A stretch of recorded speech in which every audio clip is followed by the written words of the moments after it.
سلام تخطاتلتنا الشانل كمل لكم كما تكونوا كم وترو سناي كتلو من يوتيو لومي حنتا قد استارستينا هنري زار استزيا لنفس وكف سب بزي قد سابيناي درجانا عبيت هالو تدليه يا زامل اختزيا مغنياتو كابت زلخايو كابت زلخيو نلعال نخد كدي حاد كابت زليه كنقر تلك communication skill يو سلازي أبهيوت كلت أزراربا أجابا communication أزراربا قبله كمت أن العليا قداسي مغنياتو زلكا ጸጋታት زلكا ክእለታት ሰባት ንኽፈልጡ ተኾይና ወይ ካ ኣብ ዝላዕለ ደረጃ ክትብፅሑ ተኾይንካ ክትዛረበሉን ክእለት ኣዘራርባኻ ካብ መጠን ንላዕሊ ወሳኒ ስለዚ articulation ናትካ communication ናትካ እንታይ ዓይነት ክእለት ኣለዎ ትስኻ ኣገባብ ትጥቀመሉ ኣዘራርባ ሰባት ከይተዛረቡ እንታይ ዓይነት ክእለት ክህልወካ ከም ዝኽእል ገምጋም ንኽህብ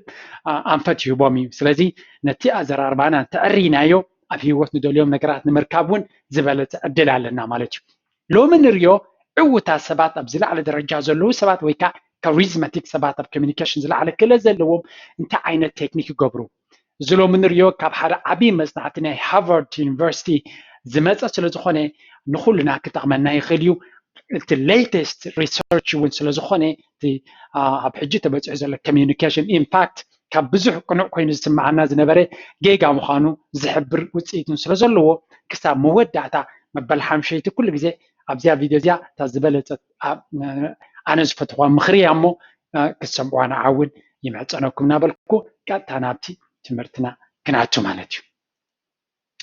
So first of all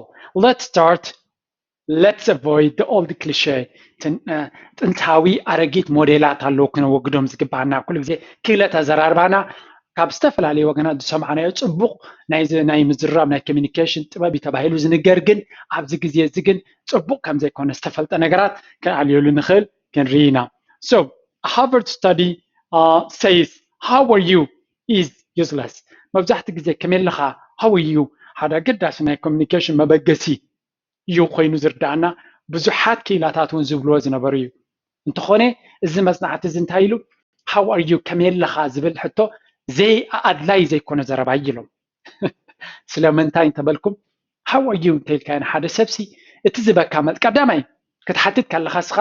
ብርግፅ ከመይ ከም ዘሎ ነቲ ሰብ ኩነታት ጥዕንኡ ሂወቱ ክትፈልጥ ኢልካ ኢልካ ትሓቱ ዘለኻ ኣብ ዝበዝሐ ግዜ ዘረባ ስለ ዝኾነ ጥራይካ ትዛረበ ዘለኻ ዝገደደ ድማ እቲ ዝምልስ ዘሎ ድማ ሓቂ ይኮነን ዝምልስ ዋላ ውሽጢ ብዙሕ ፀገማ እንተሎ I'm fine ይኽብለካ ትመልስ እዩ ምክንያቱ ንዓኻ ነጊርካ ዝረኽቦ ነገር ስለ ዘይብሉ ስለዚ እታ ዘረባ እዚኣ መብዛሕትኡ ግዜ ውፅኢት የብላን meaningless communication እያ ተመፅእ እዮም ዝብሉ መኽፈቲት ኣፍ ክትከውን ትኽእል እያ ከመይ ኣለኻ ድሓን ኣለኻ ክትብል ከለኻ ብርግፅ ክትፈልጥ ደሊኻ ዲኻ ሕማቕ እንተሎ ክትሕግዝ ደሊኻ ዲኻ ወይስ ንስለ ዘረባ ዝበዝሐ ግዜ ንስለ ዘረባ መኽፈቲ ኣፍ ስለ ዝኾነ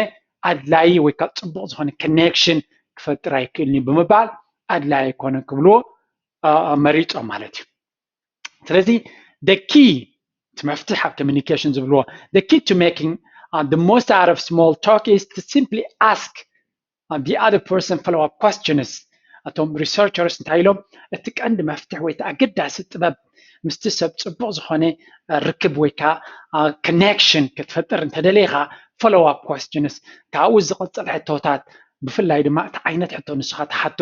ናብ ዕሙቕ ዝበለ ዕላል ዝወስድ ምስ ዝኸውን እንደገና እቲ ተሓቶ ዓይነት ሕቶ ድማ እቲ ሰብ ኣብ ልዕሊኻ እንታይ ዓይነት ስእሊ ከም ዝህልዎ እውን ተራ ኣለዎ ይብሉ ፅቡቕ ሕቶ ኩሉ ግዜ ንሰብ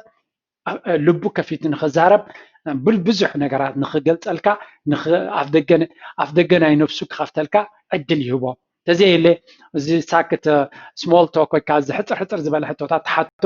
ንሰብ ውሽጢ ዘይእትዎ ኣብ ደገ ጥራይ ከም ዝዛረብ ዝገብሮ ግን ኮኔክሽን ንክትገብር ኣይሕግዝን እዩ ይብል ማለት እዩ ስለዚ ንኣብነት ገለ ካብቲ ብዙሕ ግዜ ኣብ ኮሚኒኬሽን ንጥቀመሎም ኩነታት ኣየር ከመይ ከም ዘለዎ ከምኡውን ስፖርት ብዛዕባ ስፖርት ንኣብነት ኩዕሶ እግሪ ገለ መለ ክትዛረብ ከለኻ ዌዘር ከምኡውን ትራፊክ ጃም ከመይ ከም ዘሎ እዚ ሕጂ መኽፈቲ ኣፍ ወይ ከዓ ስሞል ቶክ ንምፍጣር ሓጋዝ እዩ ብዙሓት እውን ይብልዎ እዮም ንኣብነት ስፖርት ወሲድና ቲፒካል ስፖርት ክትዛረብ ከለኻ ሱፐርፊሻል ወይ ከዓ ካብ ክሳድ ንላዕሊ እዩ እንተኾነ ሓንቲ ፕሪኮንዲሽን ኣላ ብዚኣ ኤክሰፕሽን ኣላ ታይሳ ድማ እቲ ስኻ ትዛረቦ ዘለኻ ብርግፅ ናይ ልቡ ፍቕሪ ናይ ስፖርት ዘለዎ ናይ ኩዕሶ እግሪ ፍቕሪ ዘለዎ እንተኾይኑ ዲፕ ኮኔክሽን ከተማዕብል ትኽእል ኢኻ ኣብ ሓንቲ ግዜ ብዛዕባ ታትፈትዋ ጋንታ ወይ ካብ ብዛዕባ ፉትቦል ክልቲኻ ፅቡቕ ዝኾነ ስምዒት ኣለካ معزنات كفتر خليو تزي يلقن مدفع جزية رأي زخون يوم زبلك إلى تسلزي نتسا برجس كم فتوان تفلي كسبورت بون تتزاري كايو زلا على كابتشر كتجبر تخيل كاوت أجنايت سرحني يبلو توسخي start with questions that build up conversation or use the act criteria سلزي أتي تكنيك نسوم زمخرونا حدا act زبلو criteria انتاي سخا مجمرة أي authentic نسخة مسيلكا نعاها زمسل fake وين كازي مغرا مالتي authenticity is important كالاي connection سي مالت connection تتقبر حتوتاتون كل جزء connection كفتر زخل سالسايد ما topic that will give them a taste of who you are سالسايد تاكفاد ما كابتا ACT method دبوا قداميتي من نسخة كم نسخة وين كاتقربلو كالاي connection كفتر زخل سالسايد ما topic بلوا أتات حتو زلخا حتو كي تردوم من مخان كان تا عينة سب مخان كان زجلت عينة really deep connection تدلي عندنا عمق زبالة حساسبات زلكا مخان كا تجلت زخل مزخون يبلونا that's very important. Number 2 observe and be present زيخا أكيد داسيت نتبيها أبزيد ما تبلنا له open your eyes before you open your mouth أفكار من مخفاتك عينتك فوتو تاي مالتي زي كتزارب كلها كل جزء مستسب على كتفتر كلها أب كبابي خان تعلو تمت أبت كبابي خاطريو زلخا نجرات أرستاد بوم جب أبجيسكا كتزارب كلها زبالة communication كتفتر تخل نسب أب جزء بتحكي تلخا أب أوفيسهم متخان تلخا وي أبناتهم كباب تلخا وي أب هوتيل تلخا جل نجرات كباب كابزولو سعزب كارسختم تخلخا نايم السؤال كلها يوزا قوله كالا إدمان التسب لك بسدس دبلا أرستي كتزارب وصلة تخلي بلا كاب تاي مالتي زي find something in your surrounding أبت كبابي نايتسب انتهلو أكتعزبت تخل نعبنت like a piece of art سخون نايسنت بباو سرحات له ويد ما نايسدرو ناي بيتسبو سيلنت له كمو ناي سبورت وي زخونه وانش ادو سد ودي ناي سبورت زو ترو سيلنت له كالون زخونه ناي اب عالمكم زقاسقاسو زنبر وي ترافلرز كم خانم زنفت نغرات له نعوس توعلكا بمنجد زيوم حتوتات تسرق كالهم لك امبي كاملها وشتم زلوم سبات سيلو زغبرو دس بلوم نغر سلازخونه بزعبو كتزاربم كلها وشتم نخفتلكا ادل كتفطرلهم تخليخا. The goal is finding something that will spark small talk and that can lead a conversation into a deeper and more emotional revealing discussion. تقند علامة بزي خفتك كبابيوم نساتهم بلبهم كزاربولو زخولا عرس ترغيبكا نتزقبر علالات ويكا نتزقبر زررب ناب عمق زبالي كمودما emotional revealing ويكا سميتاتهم ويكا انتاينتهم نخقلتولكا عدل زوهب connection ويكا علان تفتيركا مزيوم سبت زيا مزيوم سبات زياتهم ديب ويكا عمق زبالي ركبنا خد فتر يحق زاكا قال كابتا عتوتات what are you looking forward to this week نعمل رخمت بالكامل سبات عمق زبالي مجلسونكم خانت دليخا a weekend انتاي بلان الله كنتاي خد قبرت بالخانتيل كايوم قال كفالنا بلان هيوتهم كقلتول كاي يقولوا سلا this is a revealing question مالتيو قال you remind me of a celebrity but I can't remember which one who is someone you relate to قال كاب نعخر يسي حدا ورو يسبت تزخخرن لها من كون قون نعخز مساسل celebrity انتاي كايوم من البعد وش طماتي خاطن بومكم تفتن زلها سلاز سمعهم تلوون كينو من البعد نخصت مسل بلون شباب مبال كاركتر ناتهم كنغروخا عدل كبخا يقوليهم سلاز كل جزء كينو تي نساتهم تتحطوا زلها حتى indirectly كسب كندي أبسبات تقداسنا كم زلها كون زنفت سلاز خوني أقداس عبريتا كبكاي خلي سالسيتي share actual news زينا كل جزء بزعبة زيناتات كتزارب تخلي خاجن زيناتات كل جزء meaningless يدما معناته نسوز رايون نسوز زي رايون تخوينو نالبات كجر كي قدس خلي زرايون تخوين خام الدقام كون خلي زينا شير نقبره ويكات حبريتها شير نقبره جنتا عينات مزخون تمرات يخون ويكا ديب عمق زبالة زمدنا نخد فترة يحجز لهم نابنت I adopted a pet over the weekend نابنت كلبي نحري رخيب كاوي زين زارب زلنا ني international audience communication أبزغ نزارب كلنا مسحونا إيرتراوي تحفتنا يكون نزارب زلنا ويك حبشة يكون نلنا إزدي مس international community كتزارب كلها خاص لذي انتاي فوتون أيتفلتني خاص لذي كل جزء حفشة وزف التوار استادقن pets يوم نابنت انسان بيت أبجزات حزو من الساتات بحفشة بكل culture استقبالنا تالهم زيو لازم تايو ኣብዚ ዝሓለፈ ቅንያሲ ፔት ናይ ገዛ እንስሳስ ከምዚ ገይረ ነይረ እንድሕር ኢልካ ኩሉ ግዜ ስፓርክ ይገብር ኮሚኒኬሽን ዕላል መድረኽ ይኸፍት ይብሉና ከምኡ እውን ወደይ ወይ ጓለይ ወዲ 6 ዓመት ጓል 6 ዓመት ኣብ ዝሓለፈ ዊኬንድ ኣብ ዝሓለፈ ወይ ትማሊ ንመጀመርያ ብሽክሌታ ክዝውሩ ጀሚሮም ምባልካ እዚ እውን መብዛሕትኡ ግዜ ንኩሉ ሰብ ኣብ ቆልዑ ዘለዎ ኣረኣያ ፖዚቲቭ ስለ ዝኾነ ሓደ ዲስካሽን ክፈጥር ይኽእል ዋው ብጣዕሚ ፅቡቅ ገለና በለ ናብ ካልእ ዲስካሽን ክወስድ ይኽእል ከምኡ እውን ምክንያቱ ብዙሓት ሰባት ብዛዕባ ካልኦት ሰባት ክፈልጡ ይኽእሉ እዮም ይደልዩ እዮም ብዛዕባኦም ከይገለፁ ብዛዕባ ካልኦት ክፈልጡ ግን ስለ ዝደልዩ ነቲ ንሳቶም ኣብ ውሽጦም ዘሎ ድሌታት ግን ንዖም ከይፀቕጥኺ ይፈጠርካ ንዓኻ እውን ኣመና ውሽጣኻ ዝገልፅ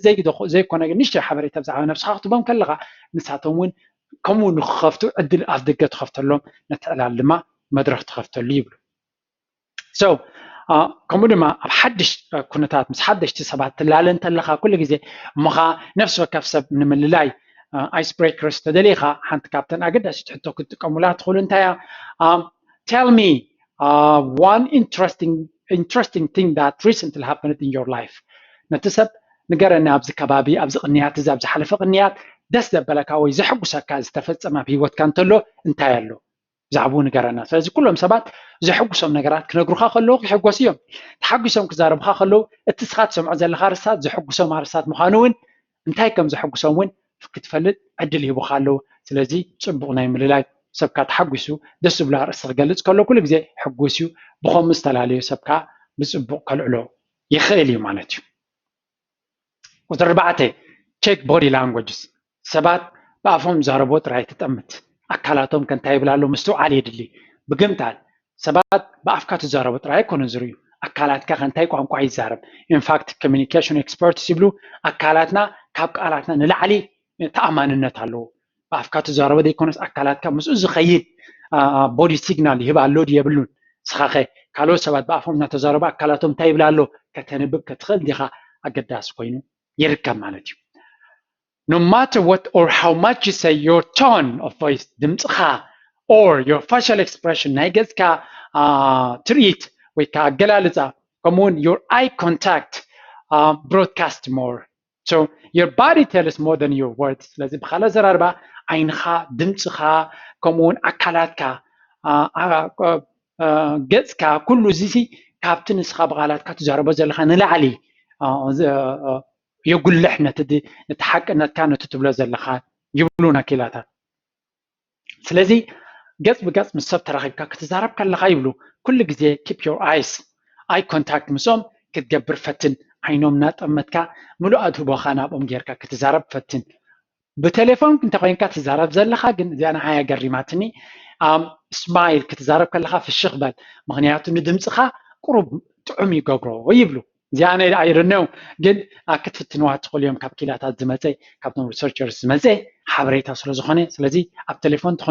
ተኮይኑ ሞር ፍሽኽ እናበልካ ተዛሪብካ ኣብቲ ሰማዓይ ለውጥ ኣለዎ ይብሉና ማለት እዩ it's not just what you say but how you say it again ኣብ communication ወይ ኣብ ዝርርብ እንታይ ትብላ ኣለኻ ዘይኮነስ ብኸመይ ትብሎ ኣለኻ ካብ መጠን ንላዕሊ ኣገዳሲ እዩ ስለዚ ኩሉ ግዜ ምስቶም ሰባት ኮኔክሽን ክትፈጥር ኣገባብ ኣዘራርባኻ ቃላትካ ጥራይ ዘይኮነ ኣገባብ ኣዘራርባኻ ክትንቀቐሉ የተሓሳስብ number 5 just do it ፍልጠት ሓደ እዩ ተግባር ግን ካልእ እዩ ስለዚ ካብ ዘረባ ካብ ፍልጠት ወፃኢ ከነተግብሮ ከለና እቲ ዝበለፀ ነገር እዩ ኩሉ ግዜ ትምህርትናተይ ድማ ንኸነተግብሮ እዩ ዘተሓሳስብ for introverts ነቶም ብቐሊሉ ሰባት ክንዛረብ ዘይንኽእል ከምኡ ጊፍት ዘይብልና ሰባት ምስ ሰባት ምዝራብ ዝዓበየ ሽግር ወይ ከዓ ቃንዛ ዝፈጠረልና ነገር ክኸውን ይኽእል እንተኾነ ምስ ሰባት ክንዛረብ ዘይንኽእል ተኾይና ወይ ከዓ ኣብ ገለገለ ዕድላት ናይ ሂወት ኣብ ሊፍት ድዩ ኣብ ካልእ ድዩ ምስ ሓደ ኣገዳሲ ሰብ ክንራኸብ ከለና ኣፍና ክንከፍት ዘይክኢልና ኩሉ ግዜ ዘይረአ ስውር ሰብ ኮይና ክንነብር ንኽእል ስውር ሰብካ ኩሉ ግዜ ዕድላት ናይ ሂወት ኣይመፅዎን እዮም ስለዚ እዚኣ ብዝተኻለ መጠን ክንቅይራ ከም ባህሪ ኣብ ሕብረተሰብና ብተደጋጋሚ ጎሊሓ ትርአ እንተላ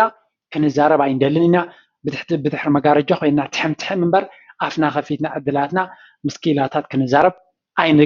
ኣይንፍትን ኢና ክእለት የብልናን ዓቕሚ የብልናን ዝብል ኣብ ሓንጎልና ስለ ዘለና ንዕኡ ኣሊና ድማ ካብኡ ክንወፅእ ኣለና ካብ ተሓፁርቲ ክንወፅእ የተሓሳስብ ስለምንታይ መጀመርያ ሓንቲ ክትርዳና ዘለዎ ኩሉ ሰብ ብዘይ ገድሳ ምንታይ ዓይነት ደረጃ ኣሎ ዘፍርሆ ሰብ ኣሎ ምስ ሰብ ምስ ሓድሽ ሰብ ምስ ኪላ ሰብ ንኣብነት ኣነ ምስ ዓብይ ደረጃ ዘለዎ ሰብ ዝፈትዎ ሰብ ወይ ካብ ደረጃ ንላዕሊ ዘሎ ክራኸብ ከለኹ ነርቨስ እየ ዝኸውን እንታይ ክዛረበ ብኸመይ ክዕልል እንታይ ክንገብር ንኽእል እንታይ ክንዛረብ ንኽእል ኣብ ቁርብሲ ነርቨስ ገብረካ እዩ ስለዚ ከምኡ ከጋጥመካ ከሎ ንኣብነት እዛ ቪድዮ እዚኣ ረኣይዋ really ከምኡ ካልእ ቪድዮ ገይረ ኣለኹ ምስ ኣገደስቲ ሰባት ክንራኸብ ከለና እንታይ ዓይነት ቴክኒክ ክንጥቀም ከም ዘለና ኣብ ኮሚኒኬሽን ኢንፋክት ሓደ ፕሮግራም ክገብር ይሓስብ ኣለኹ ምክንያቱ ኣገዳሲ ኮይኑ ስለ ዝርዮ ብዙሕ ሰብ ድማ ሂወቱ ክልውጥ ተኮይና ሕብረተሰብና ኮሚኒኬሽን ስኪልናትና ክንዕርዮ ስለ ዘለና ሶ ክትፈርህን ስክፍታ ክስማዓካ ንቡር ኮይኑ ክስማዓካ ኣሎ ስለምንታይ ተሰሚዕኒ ኢልና ክንሽቁረር ኣይግባእን ንኩሉ ሰብ ንኖርማል ሰብ ዝስምዖ ነገር እዩ ኢቨን ፕሬዚደንታት ናይ ዓለም ሽቁረራ ኣለዎ ቶፕ ኮሚኒኬተርስ እውን ሽቁረራ ኣለዎም ስለዚ ስለምንታይ ተሸቁሪረ ስለምንታይ ስክፍታ ይስማዓኒ ይፈርህ ክንብል የብልና that's quite natural but when you ask questions